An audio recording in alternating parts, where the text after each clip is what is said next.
एक हिरण, यानी हिरण ही बोलते, एक हिरण जंगल में बार बार सूंघता हुआ जमीन को, वह इधर का उधर, उधर का इधर, इधर का उधर कर रहा था, बार बार कर रहा था। क्योंकि उसे सुगंधि का एहसास हो रहा था और वह इतनी सुगंधि उसे आकृष्ट करने में कारण बन रही थी। लेकिन वह हिरण हैरान है, क्योंकि वो जिसको सूंघता वह तो गंधवान नहीं था, पर दूसरे को सूंघ लेता, उससे भी वह सुगंधि नहीं मिल पाती। लेकिन सुगंधि कहीं न कहीं से आ रही है अवश्य। अब आप क्या करोगे बताओ? ना आपको भी इसी प्रकार होने लग जाए तो क्या चैन नहीं पड़ेगी? बैठ नहीं पाओगे, नींद नहीं ले पाओगे, बार बार किसी को पूछेंगे कि ऐसा हो रहा है, ऐसा हो रहा है, ऐसा हो रहा है। बड़ा अद्भुत है। ज्ञान तो हो रहा है कि सुगंधि आ रही है। जब तक ज्ञान और अनुभव में हम भेद रेखा नहीं देखेंगे, जब तक उसका अंतर नहीं समझेंगे, तब तक निश्चित है हम उस ज्ञान में भी अज्ञान का ही अनुभव कर रहे हैं। कहाँ से आ रही है? आ रही है सबको मालूम, लेकिन कहाँ से आ रही है? आवाज आ रही है, आवाज देने वाला कौन है? देखो उधर से आवाज आ रही, किसकी है?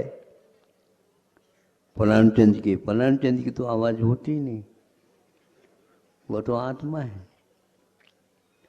अब उस हिरण को हैरान देख करके ज्ञात हुआ किसी एक समझदार को, देखो ये भटक रहा है, इसके लिए गंध तो आ रही है, लेकिन कहाँ से गंध आ रही है ये ज्ञात नहीं हो रहा है।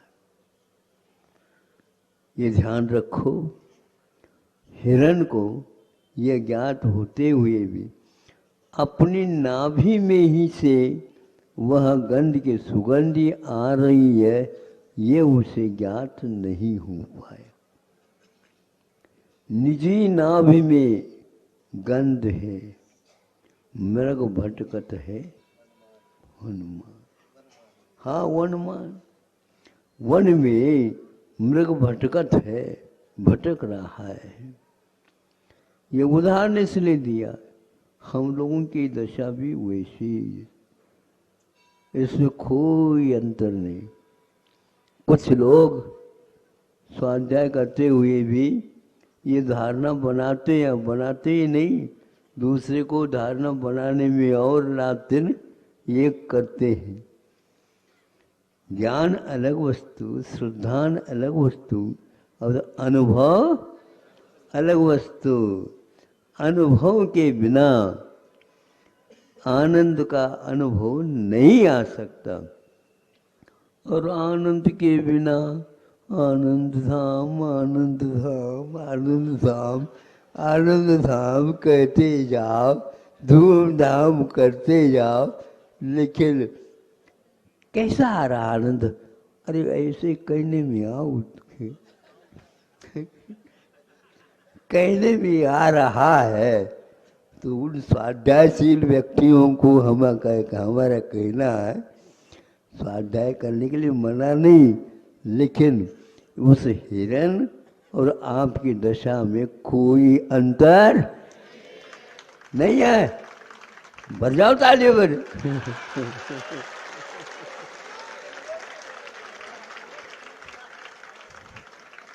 महाराज जी आपने ताली क्यों बजवाई? हमसे पहले आप अपने आप ही तो बजा रहे थे। हमने कहा भाई बजा तो कमजोर क्यों करती? किसी बात को समर्थन करना हो तो अच्छे ढंग से तो करो। उन बंधुओं को भी ज्ञान हो जाए, हिरण में और मेरे में भीतर में कोई अंतर नहीं है। लगता है श्रद्धा और ज्ञान में अनुभव आ रहा है, लेकिन वह कहने को आ रहा है, वस्तुतः नहीं। क्योंकि वह इधर उधर भटक रहा है। ये क्रियाएं बता रही है कि हमें अनुभव नहीं है। कहाँ से आ रही है ये बताओ। इसलिए अपने आप को पाने के लिए हमें श्रद्धान के साथ साथ उसका प्रयोग भी करना होगा। प्रत्येक आत्मा में वह विद्यमान है, लेकिन शरीर का एक कवच, शरीर का एक थैला जो है ऊपर लटका हुआ है। दिपे चाम चादर मढ़ी, हाड़ पिंजड़ा दे। हड्डियों की पिंजड़ी की आप कहाँ तक मांग करोगे मुझे बताओ? अरे महाराज हड्डी कहते ही हम पहले स्नान कर लेते। नहीं समझे? हम हम लोगों के यहाँ बताया हड्डी की बात मत करो। नहीं समझे? और ये क्या है? हाँ, पिंजड़ा है भीतर हड्डियों का और ऊपर दिपे दिपे। हाँ, चाम, चमड़ी को चद्दर कहा जा रहा है। और ये यूं तुलना भी किया जा रहा है। फोटो में बैठ कर ये निकालते, देखो मैं ऐसे कैसा अच्छा लग रहा हूं, तुम तो अच्छा नहीं लग रहे हो, तुम लग भी नहीं सकोगे। देखो ये भेद है, ये पुण्य का प्रभाव है। नहीं समझे? पूरे जीवन में हमने तपस्या की थी, उसके कारण ये मिला। अभी और करूं तो इससे भी और अच्छा मिलेगा। मतलब चाम को आप अच्छी मान करके अपने आप के प्रति तो गौरव, और दूसरे को देखकर अरे तुम तो ऐसे हो, यूं जो है घृणा कर रहे हो। ये भी आखिर क्या है? ये समझ क्या नहीं? क्या ये आत्मानुभूति है क्या? तो ये सब बातें अपने को बहुत ही सावधानी के साथ, आखिर ये क्या हो रहा, इससे पृथक आत्म तत्व है, लेकिन इसी में है। अब इसी में है कहना तो कथनचित ठीक है, मैं हूं ऐसा कह दे तो भी गलत हो रहा है। मैं के साथ यह चमड़ा लगा हुआ है। इस चमड़े के लिए क्या क्या किया जा रहा है, हैं? सही बताओ, सही बताओ। अपने अपने जेब में रख रखे इतने से बार बार निकालते हैं।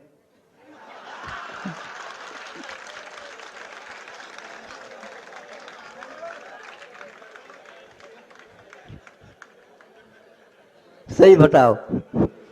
हाँ, मैं हूं क्या नहीं देख रहा उसमें। हाँ? बूढ़े भले ही बार बार नहीं करते होंगे, लेकिन एक आध बार तो करते ही हो। अब वो पहचान तो लो, ये फलाना चंद वही है। नहीं समझे? जब हम सड़क पर जाते थे सब लोग देखते थे, अब क्या हो रहा,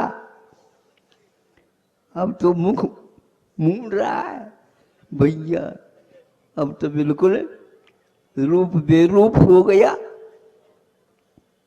ये रूप है ही नहीं। चिन्मय को देखो, वो दिख नहीं रहा है, बोल तो वही रहा है, लेकिन सुनने में आ रहा है, स्वयं को वो नहीं मान रहा, नहीं हो पा रहा। इसलिए अपने आत्म तत्व की अनुभूति के लिए हमें स्वाध्याय आदि करके, देव दर्शन आदि करके, और प्रत्येक समय में इस शरीर